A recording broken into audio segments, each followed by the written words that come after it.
Image copyright AFP. Forget about Brussels for a moment, and whether Jean-Claude Juncker was really having a pop at Theresa May yesterday or, as seems more likely, being a human being and having a little joke.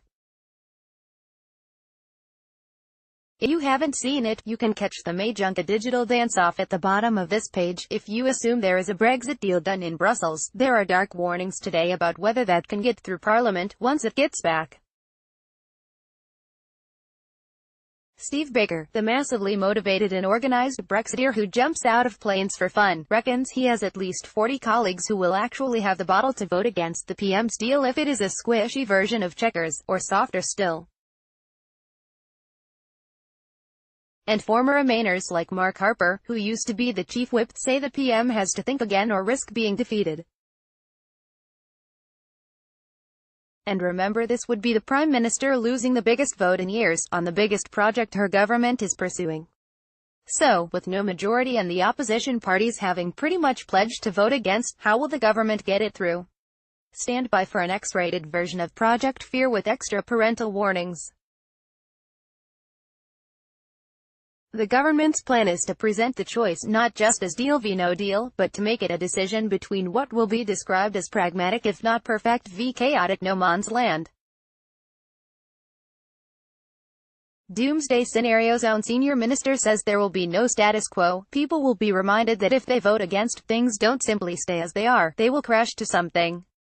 That's just not acceptable. The narrative will, for the government, be about making the vote a moment of national significance, a time for MPs to choose country or party, ideology or stability.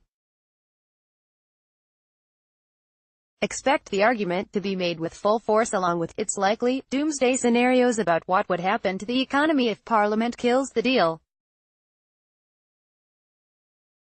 If there is a deal, ministers also hope the dynamic will shift because it will have the might of the EU machine behind it. Government whips hope therefore that most MPs will in the end be maneuvered into voting with them, a cross-party scare strategy using every thumb screwed, every inducement, every loyalty, every political threat.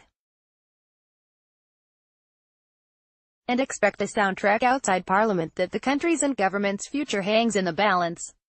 A third way, but there is a rather unfortunate echo for ministers here.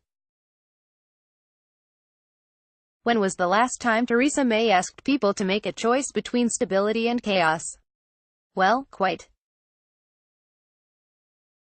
That choice of slogan at the 2017 general election didn't exactly work out well for the PM. There are more Brexiteers than the size of the PM's notional majority with the depth, and that hardcore is likely to vote against.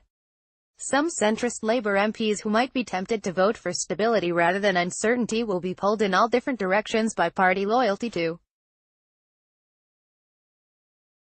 Yes, there are already efforts to get them on board, but one cabinet minister admits we can't trust that, and those pushing for another referendum hope they can put a third option on the table and make it possible for MPs to reject the deal without voting for some kind of Armageddon.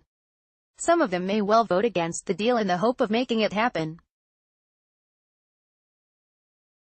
There is no settled path towards that, but it doesn't mean they won't try. Of course, what happens will also be shaped by the terms of what Theresa May actually brings back from Brussels next month. If there is a deal, the harder part will await her at home. As promised, here's the digital dance-off. Media playback is unsupported on your device. Media caption was Juncker mocking May's moves.